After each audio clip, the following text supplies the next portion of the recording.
Hey team, welcome back to the channel.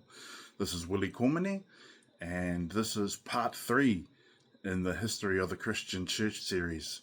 So thank you for coming back, and I just want to let you know that we have a blockbuster on our hands today. It's a long video, but I do promise you that there's amazing value to be found within this video. This time I'm sharing with you the perspective of Janet Osbard, she is the late Janet Osbard. She was an independent filmmaker from the Netherlands, and also her co-writer and co-producer Cynthia Curte, both talented linguists. You'll find that a lot of my sources are people with high intellect, very high intellect, and many of them are multilinguists.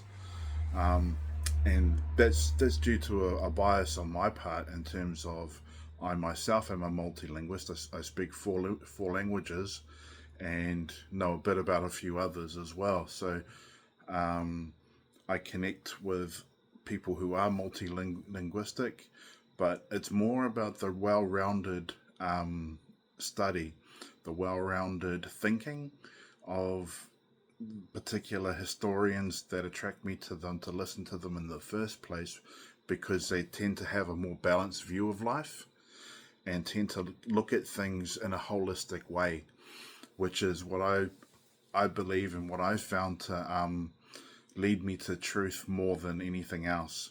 So yeah, again, I've formatted this series with myself giving the introduction, and then I've given a Notebook LM sort of roundup of the research that I have done. And so even though it's in another voice, another accent, the real purpose of doing that is just to save myself time of having to repeat the research that I've already done, and to just regurgitate it back out to you. I've recruited AI just to essentially put a voice to the research, but just know that all the creative side, all the research, and all these videos that I create, it's my own research and my own knowledge and my own experience. And I just, for some things, I recruit AI just to help me, because it's a lot to do with a one-man band. There's a lot of work to do. So to cut my workload down, I recruit AI just to do the mundane, repetitive chores that go into creating a video, essentially. So this video is about the Khazars, and like I said, I have recruited the perspective of Janet Osbard and Cynthia Curte, so the late Janet Osbard. So this video I've decided to dedicate and hold it as a tribute to Janet.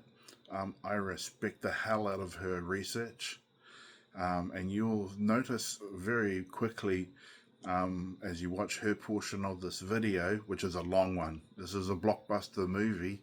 And I just want you to know it is packed with facts and storyline in this particular video. So, grab your popcorn, have your pods, sit back, relax, and enjoy the ride.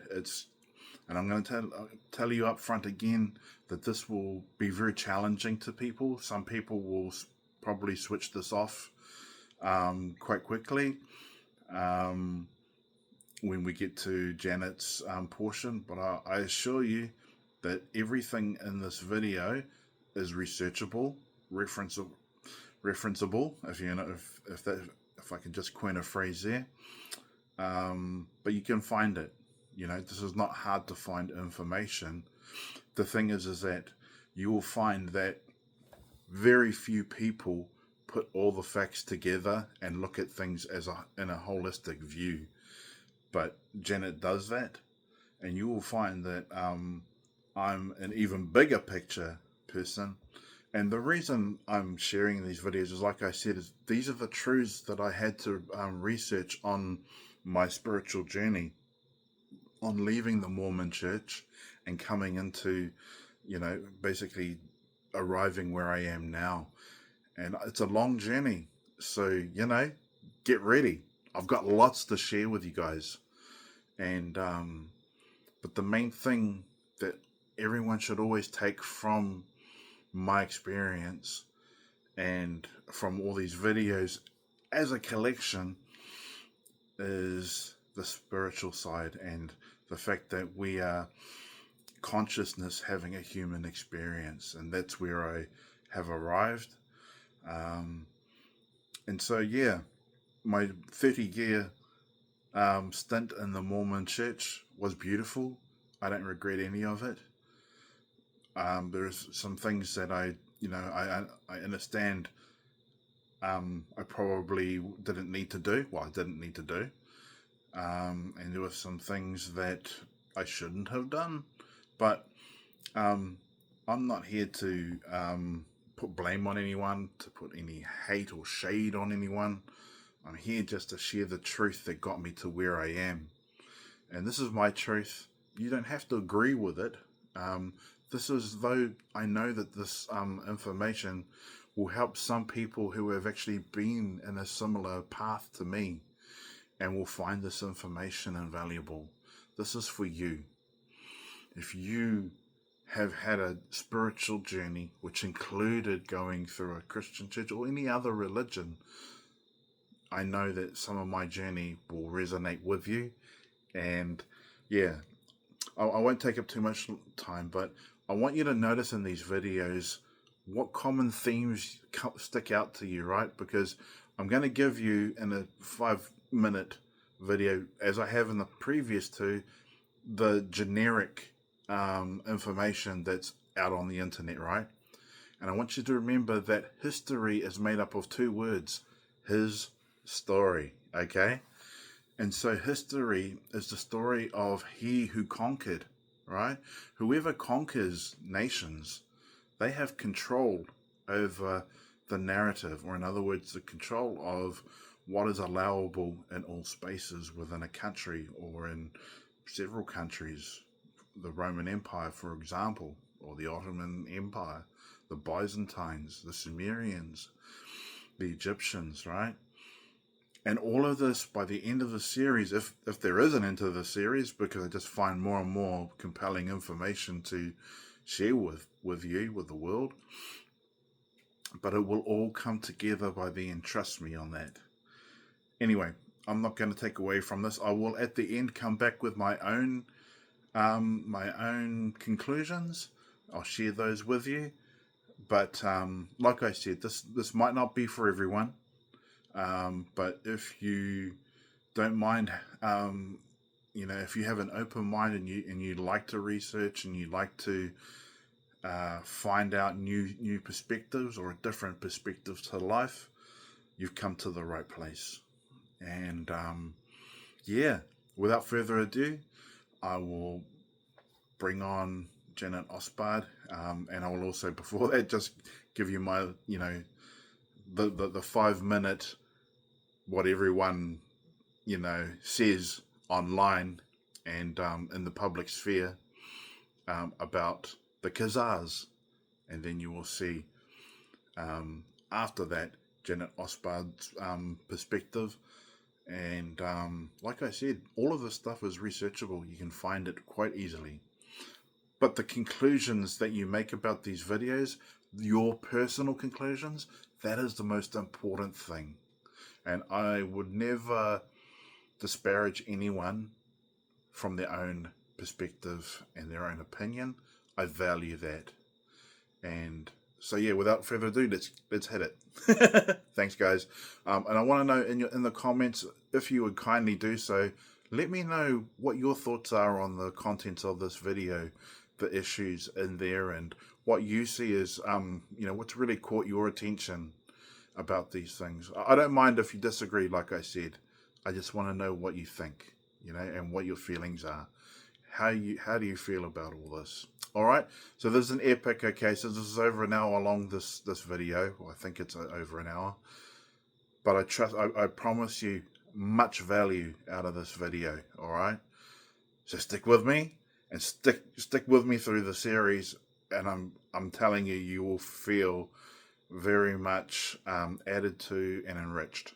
Okay. Love you guys. See you after. All right, welcome to The Explainer. Today, we're diving into a really fascinating and pretty controversial theory about the origins of Ashkenazi Jews.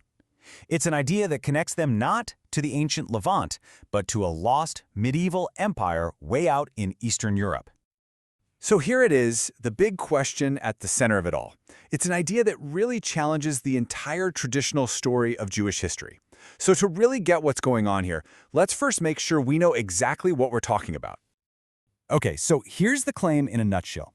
The theory says that the ancestors of most of today's Ashkenazi Jews weren't ancient Israelites from the Middle East. Instead, they were a Turkic people called the Khazars, whose leaders converted to Judaism way back when. I mean, this isn't a small tweak to the history books. It suggests a total rewrite. So to even begin to tackle that idea, we've got to start with the basics. Who were the Khazars, really? What does the actual established historical record tell us about this powerful and, kind of mysterious empire? Okay, so the history books are actually pretty clear on a few things. A big, powerful Turkic empire called Khazaria? It definitely existed. They were a major force for centuries. And this is the important part. Their leadership, the ruling class, they did convert to Judaism. So on the surface, the basic building blocks for the hypothesis, they seem to be there, right? But here's where it gets tricky. The theory needs a whole lot more than just a king and his court converting. For the hypothesis to work, it needs a mass conversion of the entire Khazar people, who then supposedly packed up and moved to Europe. So what do the records say about that? And that leads us to this giant, looming question. I mean, think about it. The mass migration of illiterate, commercial people, we're talking hundreds of thousands of them, should have left a huge paper trail. People don't just vanish into thin air without leaving a trace. So let's start with the neighbors. You had these incredibly detailed Arab and Persian geographers at the time. I mean, these guys wrote about everything: trade, politics, the different religions in Khazaria. But when it comes to a huge Jewish population or some mass exodus to the west, crickets, nothing. And then you have something truly amazing, the Cairo Geniza. Think of it like a time capsule of medieval Jewish life, with hundreds of thousands of documents. It's got letters about trade from Spain all the way to India. It mentions even the tiniest Jewish communities. And about Khazaria, it's not just a missing letter. It's a gaping hole where a kingdom should be. And this pattern, it just keeps repeating. You look at the Jewish legal records from that time, the rabbis were discussing questions from communities all over the globe. But from this supposed massive Jewish kingdom of Khazaria, again, you get that same deafening silence. And this really brings the whole historical investigation to a head. The point our source material makes is that this silence, across all these different independent records, isn't just a gap in our knowledge. The silence is the evidence. Okay, so the paper trail seems to be a dead end. But we live in the 21st century. We have a whole other way to look at the past, right? Let's bring in the science and see what happens when modern genetics puts this whole idea to the test. For the past 20 years or so, scientists have been digging into this, and what they found is, well, it's incredibly consistent. Study after study shows that Jewish populations from all over the world, whether Ashkenazi, Sephardi, or Mizrahi, all share this common ancestral thread that ties them back to the ancient Levant, the Middle East. And this chart, it really paints a picture, doesn't it? The DNA shows this pretty clear mix, about half and half, between Middle Eastern and European populations. I mean, this is basically the genetic signature you'd expect to see from a group that originated in the Middle East and then migrated into Europe over a long, long time. So now we can put them side by side, the hypothesis versus the DNA. The theory predicts this big genetic signal from Central Asia or a Turkic group, but the actual science, it finds a clear signal from the Levant and Europe and absolutely no detectable Khazar component. There's no trace, no signature, nothing. And this pretty much sums up where the scientific community has landed on this. According to our sources, those few studies that did claim to find some kind of Khazar link, they've been widely rejected by other scientists for using flawed methods. Basically, their math was wrong. Okay, so this raises a huge question, right? If the history isn't there and the DNA isn't there, why are we still talking about this? Why does this idea refuse to go away? Well, the analysis we're looking at suggests the reason has very little to do with ancient history and a whole lot more to do with modern politics. The theory hangs around not because of the evidence, but because of how it can be used. The idea is that the theory is kept alive because it's useful. For certain political arguments, if you can reframe Ashkenazi Jews as descendants of a Turkic tribe from the Caucasus, it's a way to argue that their connection to the Middle East is a recent fabrication, not an ancient one. And here's where it gets really strange. This one idea is used by two groups that absolutely hate each other. As our source material shows, it's used by some anti-Zionist groups to challenge Jewish peoplehood. And at the exact same time, you have white supremacists using it to say Jews are racially alien outsiders who don't belong anywhere. It's a very weird political tool. So where did this idea get so much traction in the modern era? A lot of it traces back to this one book from 1976, The 13th Tribe. And the wild part is the author's motive. Arthur Koestler actually thought that if he could prove Jews weren't Semitic, he could somehow reduce anti-Semitism. Well, historians immediately pointed out the flaws, but it was too late. The idea escaped into the mainstream and just took on a life of its own. All right, so we've looked at the history, we've looked at the science, we've even looked at the politics. So what's the bottom line here? What does all of this actually mean when you put it together? After wading through all this DNA data, you have to stop and ask a pretty fundamental question. What can the science really tell us? And maybe more importantly, what can it tell us? And the sources are really clear on this point. Genetics is an incredible tool for understanding where our ancestors moved around thousands of years ago, but it's not a rule book for modern politics. It can't tell you who should govern where or what a border should look like today. It's about demography, not justice. And that brings us to the final and maybe most powerful takeaway from all this. What started as a theory about one group replacing another, when you look at the actual science, it ends in a much more complicated and, frankly, more interesting place.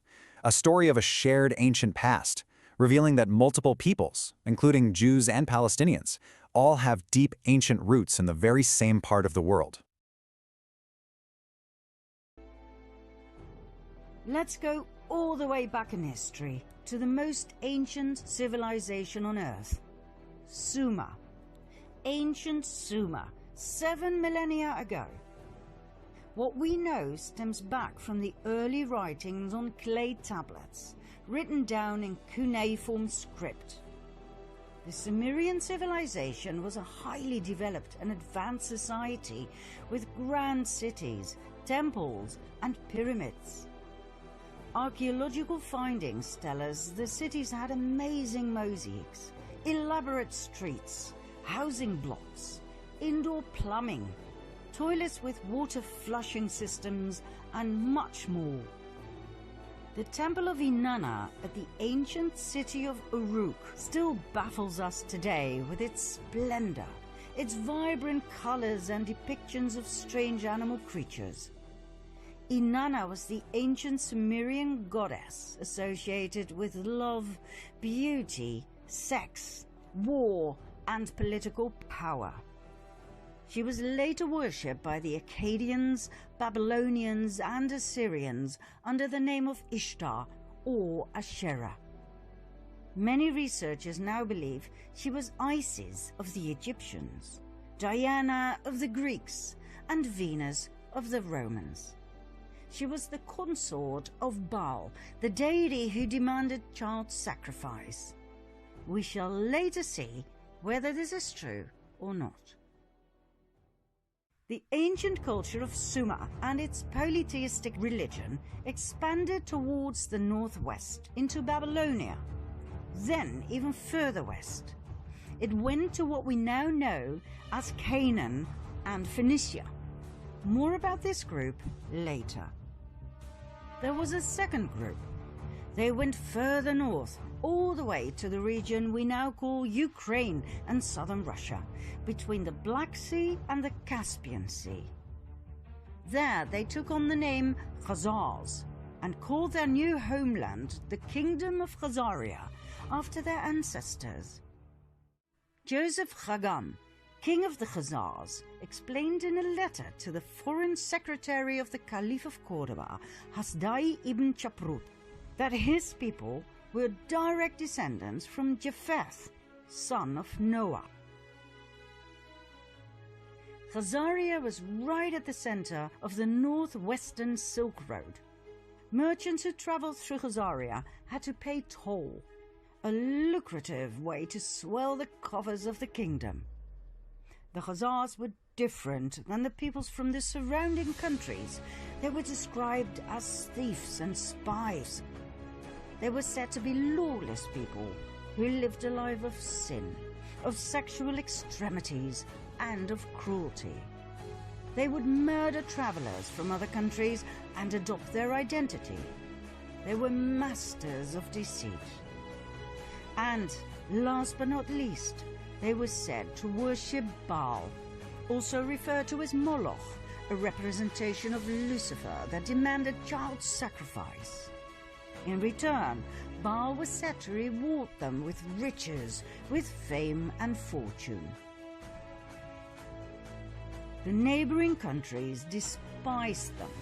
They hated their sacrificial rituals in which they threw babies into the flames or cut them open to drink their blood and eat their flesh, claiming it gave them incredible power and energy and eternal youth.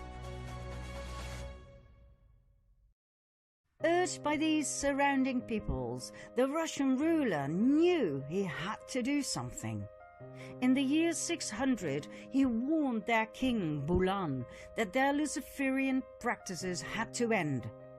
He told him they had to convert to either Judaism, Christianity, or Islam. The choice was his. Bulan chose Judaism. But he did not really convert. He merely took elements from Judaism and forged them into his own Luciferian belief. King Bulan and his people lived on and prospered. Nothing much had changed, except for the fact that for outsiders they now called themselves Judeans, which they were not. Mind you, the name Jew wasn't invented until the 18th century. 4 centuries went by. In 965 AD, the Russian ruler, Grand Prince of Kiev, Sviatoslav I, felt they had gone too far with their continued devil-worshipping and child sacrifice. He decided to wipe them out. But the Khazars had their spies everywhere, and the Russian cunning plan was brought to the ears of the Khazarian king, who, just in time, fled the country with his 25 wives and 60 concubines, all of the nobility, plus an enormous amount of gold and silver. The entire exodus of royalty and nobility went via Hungary to Poland, then from Germany southward to France and Spain. Everywhere they went, some were left behind. In order to reveal their true identity, they called themselves Azkenazi Judeans, knowing very well that their new home countries would not exactly be eagerly awaiting Luciferian Khazars. Azkenaz, by the way, was the name of a region they inhabited during their migration from Sumer to Babylonia to the Caucasus. Like all regions at that time, this one too was called after the descendants of Noah, Azkenaz being a grandson of Japheth and great-grandson of Noah. Now don't worry, you don't have to remember any of this. We just need to tell you from a historical point of view. It does explain a lot though, as Japheth, son of Noah, had 2 grandsons, Azkenaz and Togarma, who became arch-enemies according to rabbinic literature. Now the people we are dealing with here descended from Togarma, yet they adopted the name of their arch-enemy, Azkenaz. Why? We will soon find out. Just remember this, it was all by design. The Azkenazian settled in their new homelands and swore to rebuild their empire. In no time, they built up an empire of wealth and influence. After all, they were the royalty and nobility of the ancient bloodlines of Sumer and Babylonia. They had the startup capital, so to speak. They swore to take revenge on Russia, the country they had been expelled from. Their revenge also stretched out to the Jews, as in the original people from Judea. Why? Because back in the time of Princess Jezebel, during a situation in which two deities were challenged, they chose Yahweh over Baal. That was their death sentence, as the Khazars and Ashkenazim would never forget nor forgive. Within a few years after they had settled in Europe, they formed an absolute master plan. A plan so big, so intelligent, and so evil, it would change the fate of the world forever. One of the Khazarian families that had joined the exodus from Khazaria was the Rothschild family. That's right, the Rothschilds I talked about in part 2 of my previous series. They settled in Frankfurt, Germany, where they became wealthy and powerful through trade and banking. They called southern Germany Azkenaz, as a tribute to their ancestry.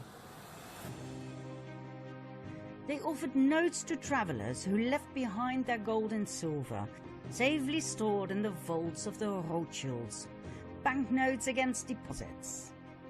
This way they collected an unprecedented amount of riches that, combined with the interest they received, were further used to extend their wealth and thus their power. Meyer Amschel Rothschild had 5 sons who became powerful bankers in 5 large cities: Frankfurt, London, Paris, Vienna, and Naples. In no time, they gained financial power over all of Europe. They became the personal bankers of kings and queens. They even became the treasurers of the Vatican.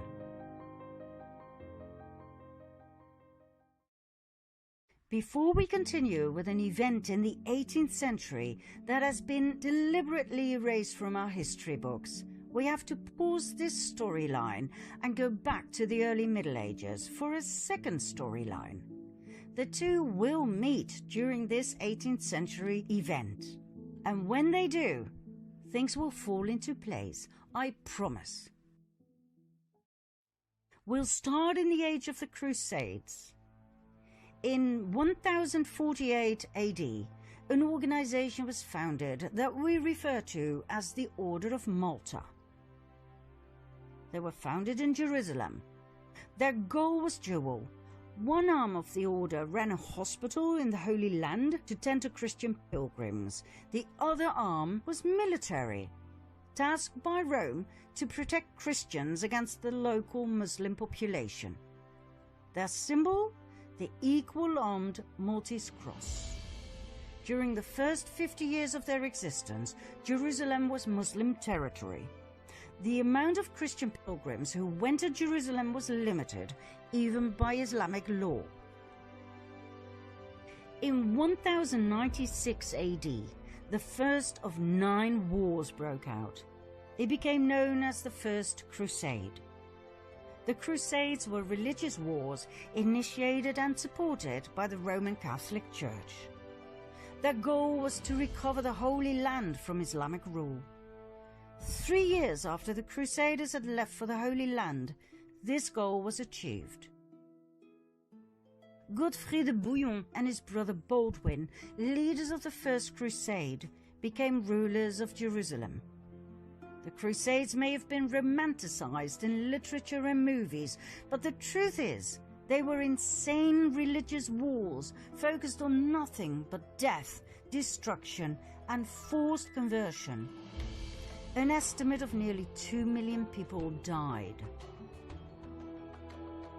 In 1118, a French knight by the name of Hugh de Payan founded a military order together with 8 relatives and friends. They called the order the Poor Knights of the Temple of King Solomon, later known as the Knights Templar.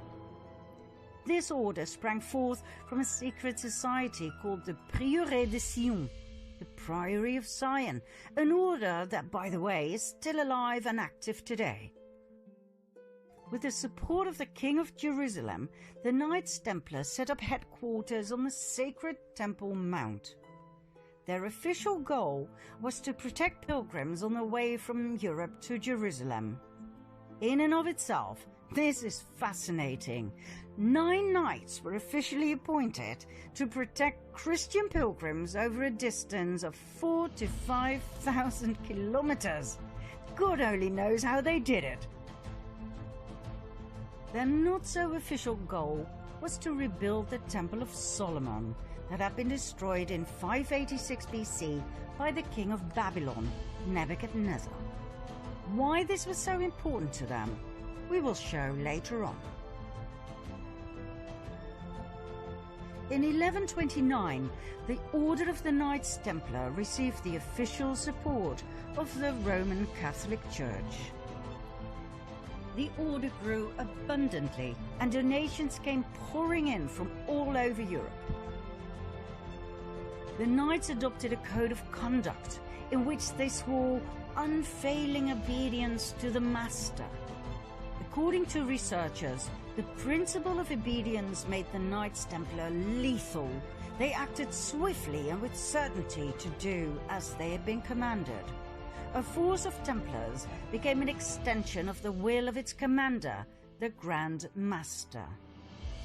At the height of their power, the Order of the Knights Templar comprised of almost 20,000 members. Only 10% were armed knights. The other 90% took care of infrastructure and logistics. Even though the knights had sworn to a life of poverty, the order was excessively rich, owning large plots of lands, farms, vineyards, mills, horses, arms, equipment, the island of Cyprus, and an impressive fleet of ships. All the way from Europe to Jerusalem, in every city, they had monasteries, castles, churches, universities. They were so powerful, they did not need to obey local laws. They could pass freely across all borders. They didn't have to pay taxes, and they were exempt from all authority except that of the Pope.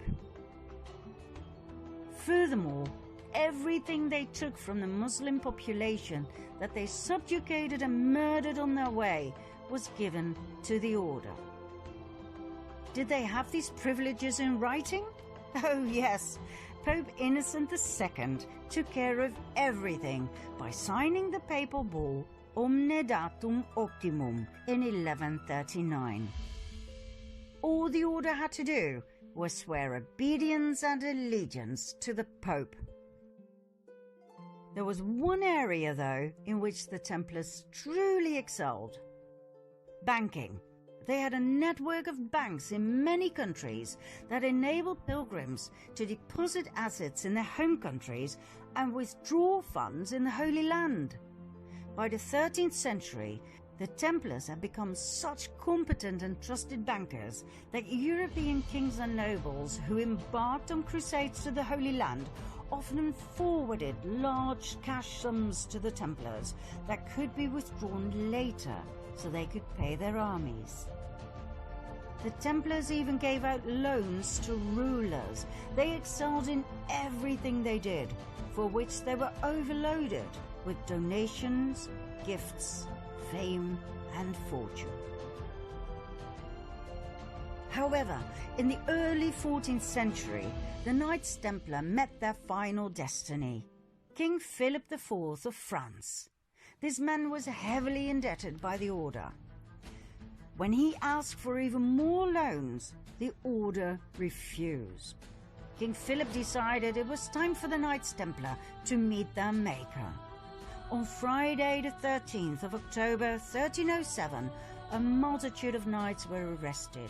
including their Grand Master, Jacques de Molay. After years of imprisonment, he and many others were burned at the stake. Medieval documents state that Molay called out a curse over the king and the Pope, Clement V, who had failed to protect them against the wrath of the king, and who had even dissolved the order through his papal bull, Vox in Excelso.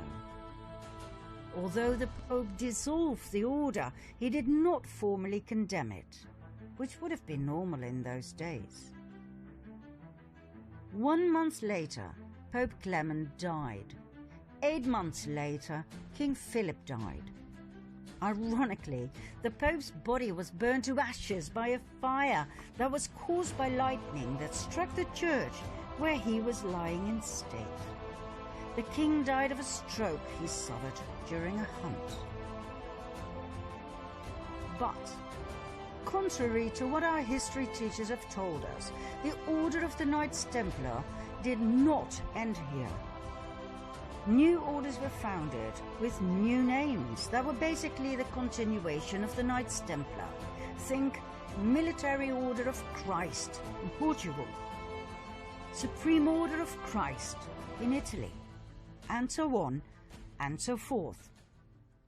In every European country, the Knights Templar simply lived on the way they had, as if nothing much had changed. Only the order names had. The Order of the Rosicrucians appeared, founded by Christian Rosenkreuz, a German aristocrat. Was it connected to the Knights Templar? Absolutely. The sign of the equal-armed cross of the Knights Templar was combined with a rose. It can be found in medieval churches across France, Spain, and Portugal. Yet another secret order was founded in 1534. 2 centuries, 2 decades, and 2 years after the official dissolution of the Order of the Knights Templar, the Jesuit Order. The Jesuit Order was a Catholic religious order founded in Paris. Make no mistake though, the Jesuit Order was not an order of pious monks worshipping Jesus from within the walls of their safe monasteries. It was a military order of extremists who had sworn an oath of absolute submission and obedience to the Pope and to their superior general. Let's have a look at their initiation oath. I declare that I have no opinion or will of myself, but without hesitation I will obey every command I receive from my superiors in the Pope's and Jesus Christ's militia.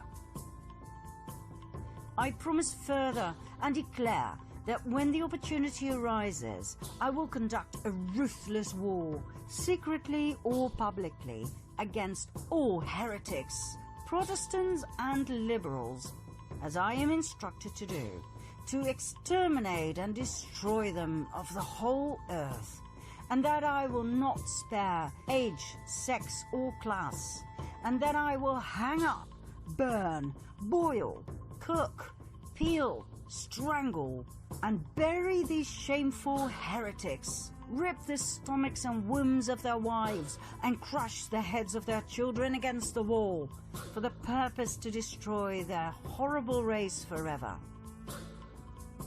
If this cannot be done openly, I will secretly administer the cup with poison, the strangling rope, the steel of the dagger, or the leaden bullet, regardless of the honor, rank, dignity, or authority of the person or persons, as I will at any time be instructed by an agent of the Pope or superior of the Brotherhood of the Holy Faith of the Order of Jesuits.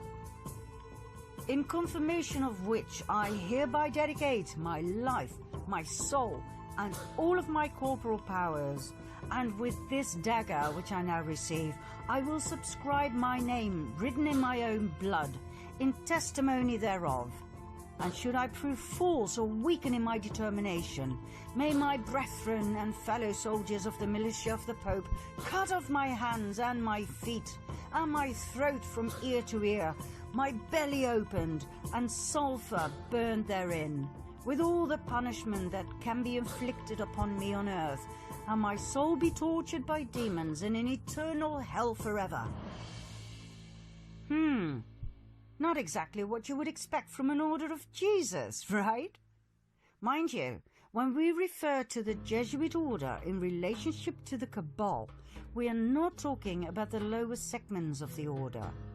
I personally know of Jesuit priests who are wonderful human beings and who've brought a lot of beauty and wisdom into this world.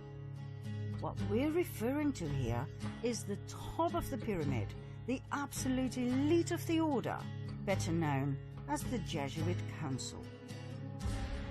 Documents from the Golden Age show us that the Jesuit order grew into an extremely powerful group of men. Their influence went far beyond the religious world. It stretched all the way into the secular. They infiltrated the old Masonic lodges. The Masons were skilled tradesmen in the construction trade. They worked with their hands. They worked hard, physical labor. The infiltrated Jesuits were allowed to join because of their contributions in the area of architecture, science, and arts. They were called the Free and Accepted Masons, hence the name Freemasons. The Freemasons were wealthy men with a special knowledge of architecture. It is known that they were especially interested in the Temple of Solomon, just like the Knights Templar. Furthermore, they were focused on the preservation of esoteric knowledge, for instance about the Kabbalah. The fascination with the Temple of Solomon is not the only link between the Freemasons and the Knights Templar.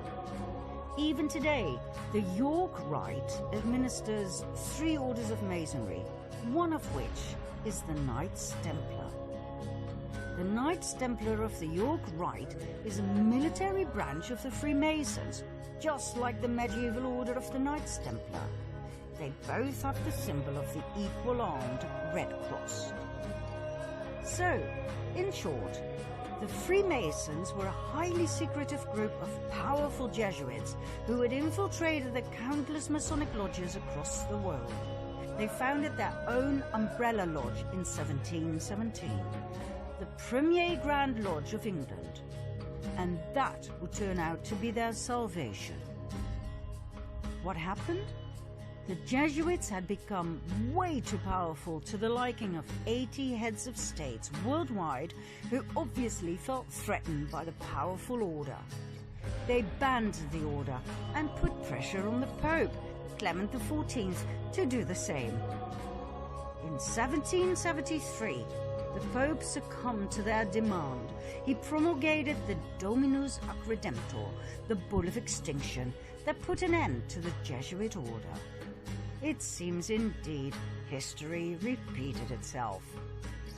But guess what? It didn't end there. Just like the Knights Templar before them, they continued using another name. In this case, the Freemasons. 1 year after his betrayal of the Jesuits, Pope Clement was murdered by poisoning. Just like the Luciferian Khazars, the Jesuits too, and their predecessors like the Knights Templar, had a taste for revenge.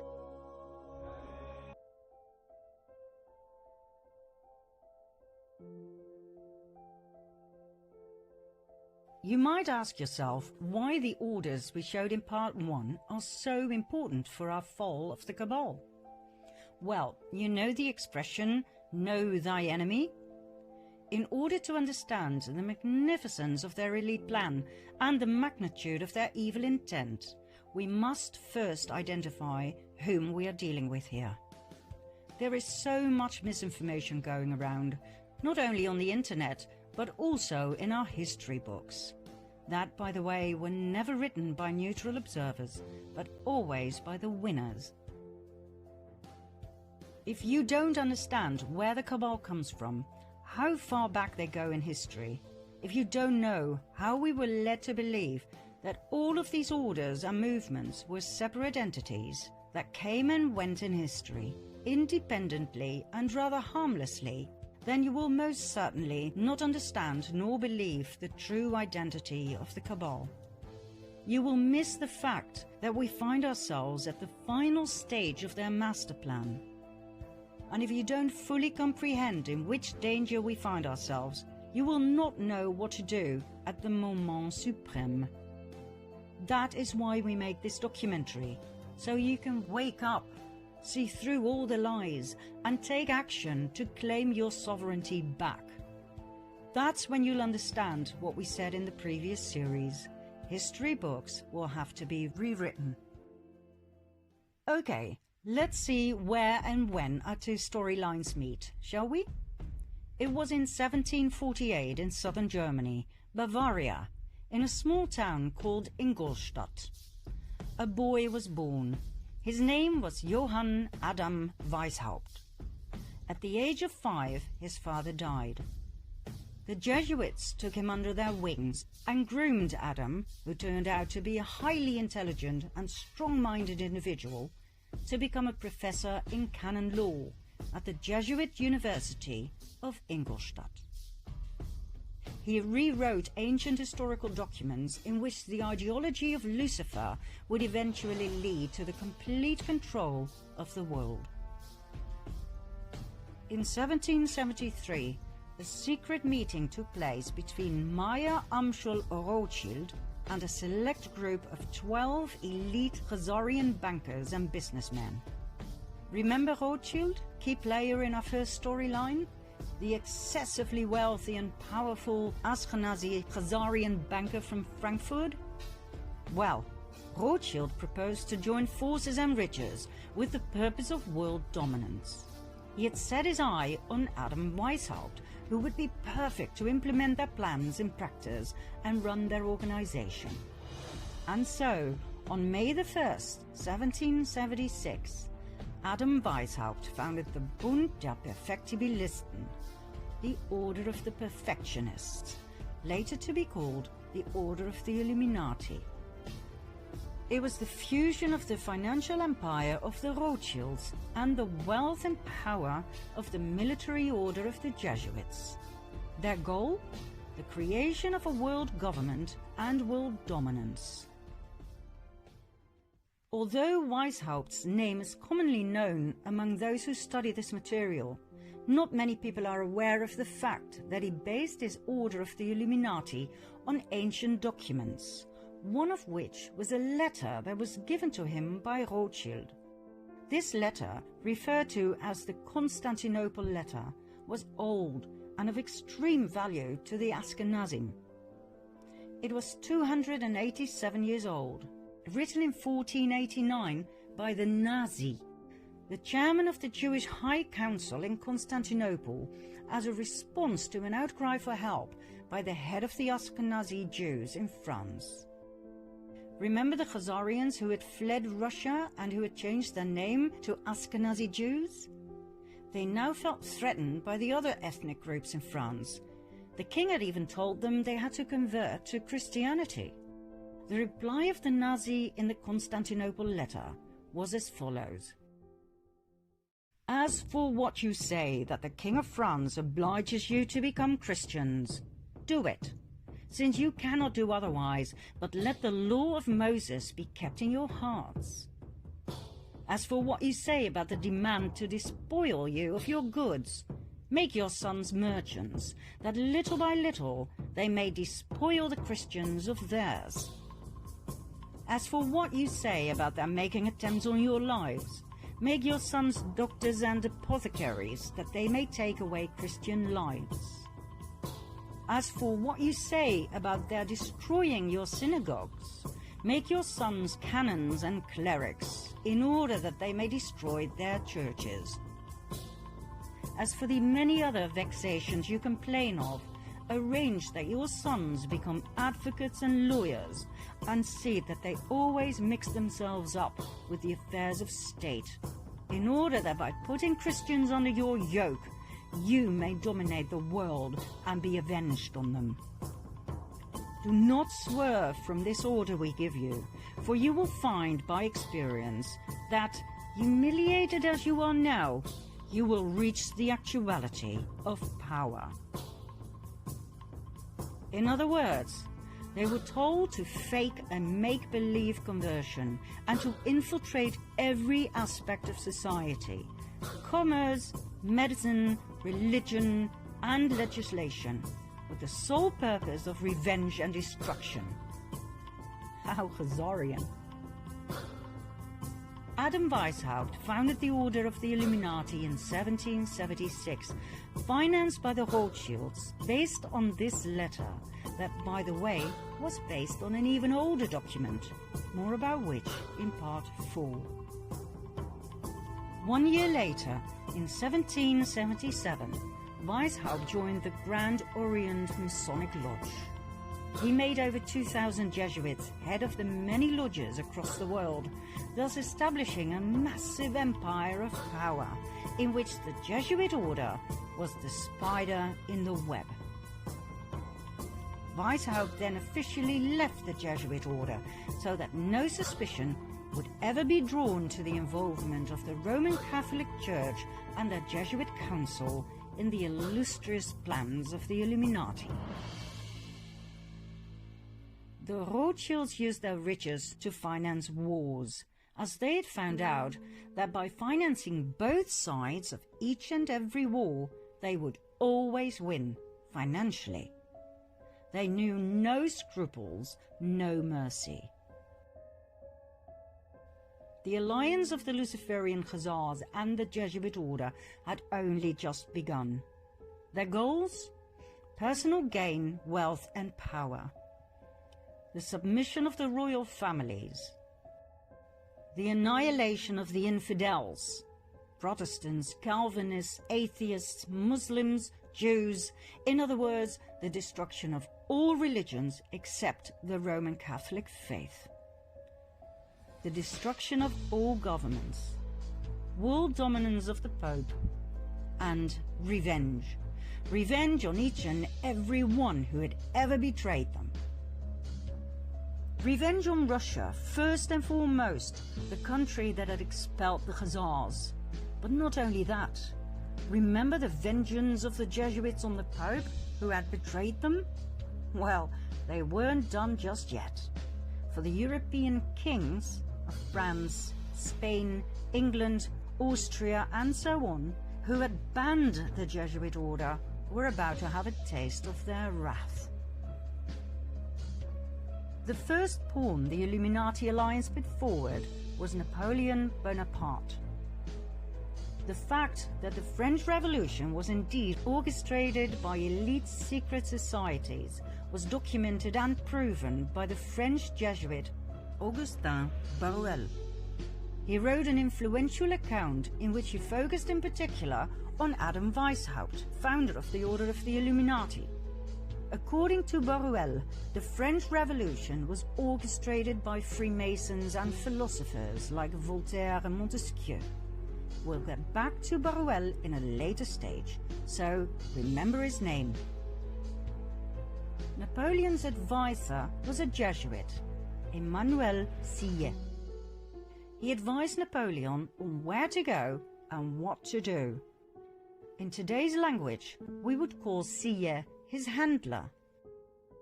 According to many historians and researchers, the Jesuits were the ones who orchestrated and directed the French Revolution and the outcome. Napoleon was a Masonic Grand Master. He was chosen and initiated by the order to play a key role in their planned revolution. Napoleon's brother, Louis Bonaparte, was made Grand Master of the Grand Orient of France. His wife Josephine was a member of the Mason Rite of Adoption. Under Napoleon's rule, the number of lodges in France grew from 300 to 1,220. Napoleon was a puppet of the cabal. We were led to believe he was the front man, but he was not.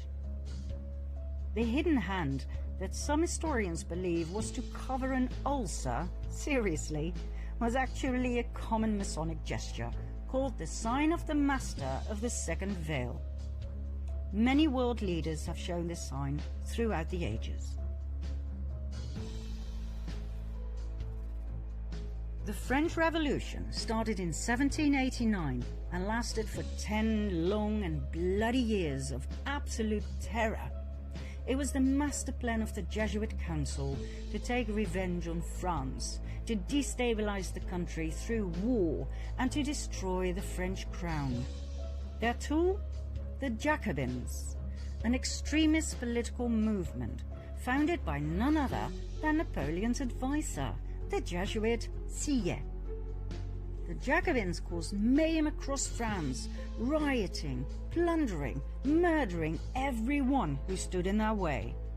They left behind a trail of death and destruction wherever they went.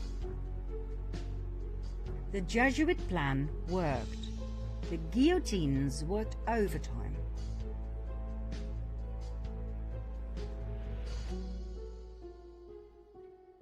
The Jesuit order is the most dangerous of all orders. It has caused more harm than all other orders. The doctrine of the Jesuits entails that their supreme general is the sovereign of sovereigns and master of the world. After the French Revolution had ended, the Napoleonic Wars started. They caused even more instability and destruction, not only to France, but to the many countries Napoleon invaded: Austria, Russia, England, Prussia, Portugal, and Spain, where the royal family was kicked out and Napoleon's older brother was put on the throne. Each and every country that had once banned the Jesuit order and the Khazarian Azkenazi Jews was now in ruins. This was one of the order's most dominant passions: revenge. During the Napoleonic Wars, the Illuminati alliance deployed their most successful strategy. They financed both the French and the English army. It simply didn't matter who won. War was an absolute revenue model. It was the Duke of Wellington who fought Napoleon and who defeated him at the Battle of Waterloo in 1815.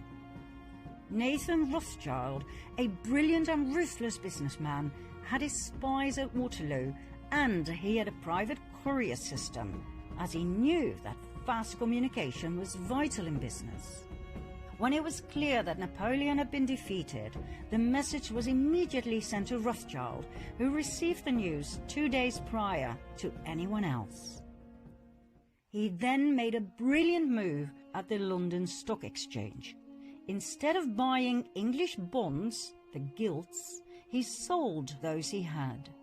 The other traders noticed and drew the erroneous conclusion that Napoleon must have won the war. They immediately sold their bonds as well, causing the gilt price to drop dramatically. That was the moment Rothschild made his move. He bought all the gilts he could lay his hands on at a very low price. By the time the others had noticed and frantically started buying again, Nathan Rothschild was excessively rich. The King of England, George III, was now heavily indebted to Nathan Rothschild, who had financed his wars. Not only had the king to pay back his debts, he had to pay interest on top of it. He was now in the pocket of the Rothschilds. I care not what puppet is placed on the throne of England to rule the empire. The man who controls Britain's money supply controls the British Empire, and I control the money supply. Next, 1914. The Illuminati alliance, that we shall refer to as the Cabal from now on, simply because it's short and to the point, caused World War I, a war initially solely between Austro-Hungary, a dual empire of Austria and Hungary on the one side, and Serbia on the other. What happened? The ruler of Austro-Hungary, Emperor Franz Joseph I, had no successor to the throne, as his only son had committed suicide. His nephew, Franz Ferdinand, became heir to the throne. But his ideas about politics were very different from his uncle's. Franz Ferdinand wanted to decentralize. He wanted autonomy for the various ethnic groups. He wanted to incorporate Serbia into the Dual Empire as a political entity equal to Hungary and Austria. He was a thorn in the eye of his uncle, the Emperor. Although raised in the Jesuit image of his father and uncle, he had a mind of his own. He refused to adopt his uncle's political vision, and he married the woman he loved, which was so not done within the elite. At the time of extreme internal unrest, the emperor sent his nephew to the border with Serbia, where he and his wife Sophie were murdered. According to the official narrative, it was the Serbian Gavrilo Princip who pulled the trigger, and so Austro-Hungary declared war on Serbia. Germany joined forces with Austro-Hungary. England, France, Russia, and later Italy, Romania, Bulgaria, and former Turkey, the Ottoman Empire, came to the aid of Serbia. We all know the results. 4 horror years in trenches, 9 million killed. Germany was in ruins, and that was precisely what the Jesuits had aimed for, as Germany was mostly Protestant. You may remember what it said in the Jesuit oath about Protestants. They would do absolutely anything to destroy their horrible race forever. Some historians may question or even deny the Jesuit background of the rulers of Austro-Hungary, which is odd, as they were prominent members of several Jesuit suborders, such as the Supreme Order of Christ. Emperor Franz Joseph was so high up in the Jesuit council that he was authorized to grant titles such as Prince and Grand Master. In 1880, for instance, he granted this title of Prince of the Holy Roman Empire to the Grand Masters of the Order of Malta. He even founded his own order, the Imperial Austrian Order of Franz Joseph. I promise to go deeper into these orders, plus the evidence of their Jesuit connection, in a later episode. For now, we'll leave it here, as we don't want to get lost in history. After all, we still have to cover the Russian Revolution and World War II, in a way it wasn't brought to you in school, I promise.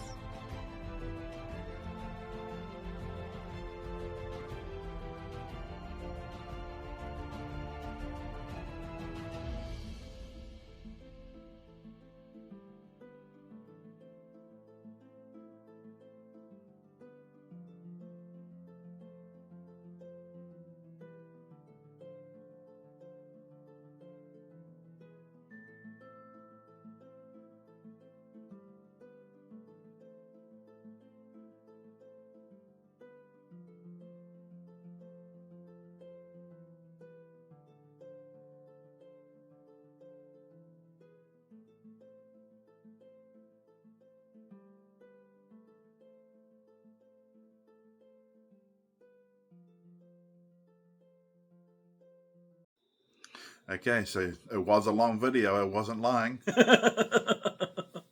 Thank you for sticking with us. If you're still here, you are an absolute champion, a legend, and I just want to thank you for doing that, because these videos contain my truth, right? And I hold that very dear to my heart. Doesn't mean that my perspective is 100% correct. Just means that I'm sharing with you how I see the truth and the research that I have done. Okay? And I've researched from other people, of course, secondary sources as well as primary sources. And I will share those primary sources with you guys in a future series, okay? Where I will do book reviews.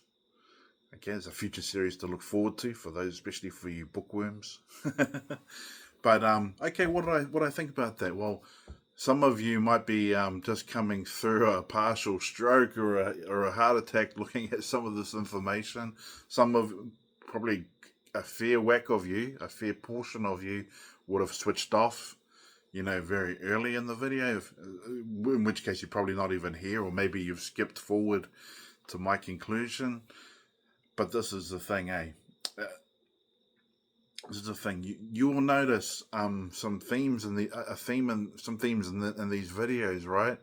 For me, the thing that sticks out and explains so much of what's going on in the world is the theme of the hand of the Jesuits, right?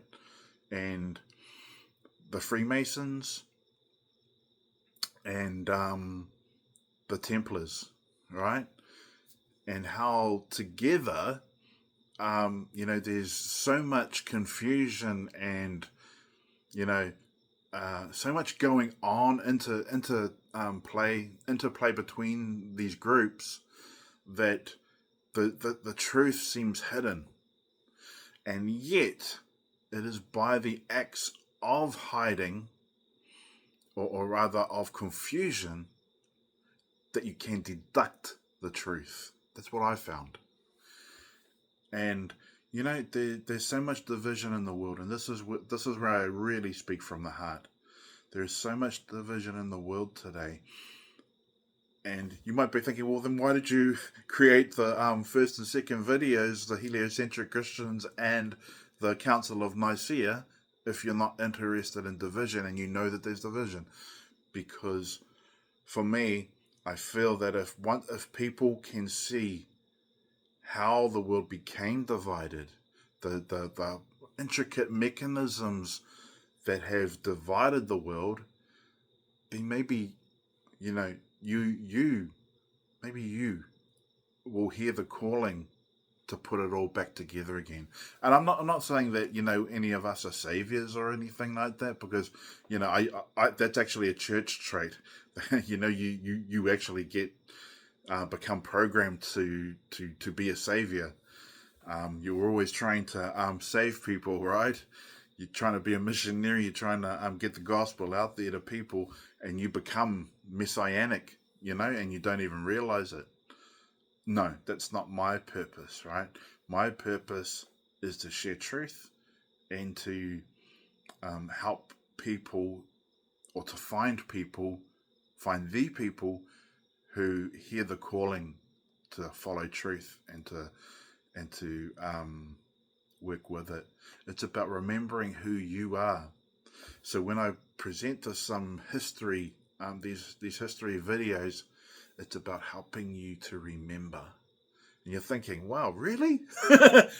But if you keep watching these videos, you will find, and if you pay attention to your feelings as you watch these videos, you will start to remember some things.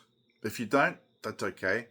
I don't think any less of you. I'm not going to paint a yellow cross on you and can call you an untouchable or anything like that. No, doesn't change anything. But, I put this information out there because, again, it's part of my spiritual journey, and it's going to reach the people who have been or are in the same shoes or similar shoes to me, who have started along this path. And I see my role, not that I have a role, but I see an opportunity and a strength that I have, information that I have, to be able to help people on their journey. And that's all I want to do, is help people on their journey, because I know what it's been like for me, and man, I've had some dark days since I left the Mormon Church. Not dark in terms of evil, but trying to fill the gap that was left from 30 years of living the gospel, or thinking I was living the gospel, to now. It's not easy. It's not an easy path. It is a worthwhile path, and I feel very fulfilled. I feel a lot more freer. But it's not. There are certain aspects of this life that you have to learn to negotiate. But that's all part of the journey that you're supposed to take. That's why I do videos on shadow work, is so that we can work on the parts of us that have been suppressed for so long, and to work out how to integrate them into who we are, right? Because it is who we are. And it's just about learning to manage that. Anyway, going back to the video, we've obviously crossed into the Illuminati zone.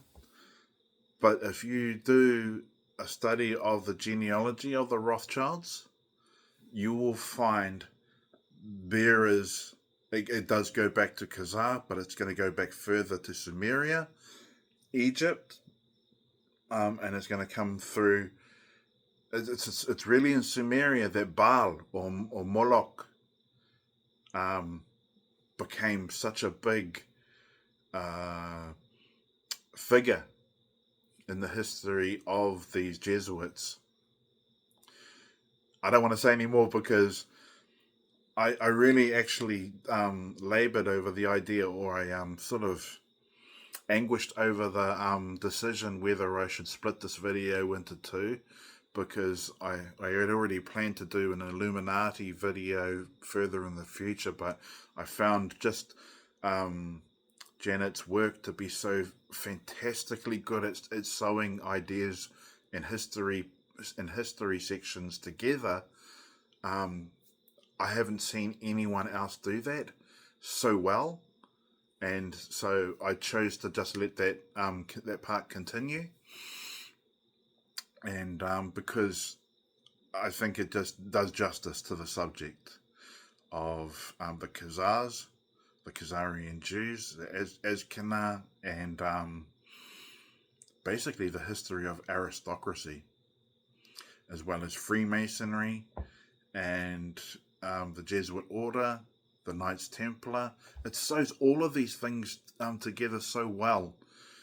And I am going to go into the history of the Mormon Church, and you're going to be able to see how they and the Freemasons are interlaced.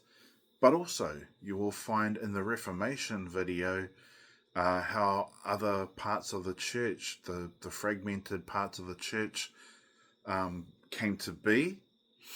And you'll also see how, essentially how all these pieces of these videos that I'm doing will come together to show you exactly who the Christian church is and was and is. And you're going to be able to see a greater truth. So I'm not here just to pull down the Christian church. I'm not here to do that, okay? People who go into the Christian church, that's part of your life journey. You will have experiences there that you are supposed to have. Okay? So don't let me deter you, or don't think I'm trying to deter you from your life experiences. Because it's all part of who we are, or rather or the things that we encounter in this life. And it's a human experience that we're supposed to have, for those who go there. So yeah, I'm here not to create disruption and division. I'm just here to help people to remember who they are. And the only way people can remember who they are is if they're shown or at least made to feel facts of our history.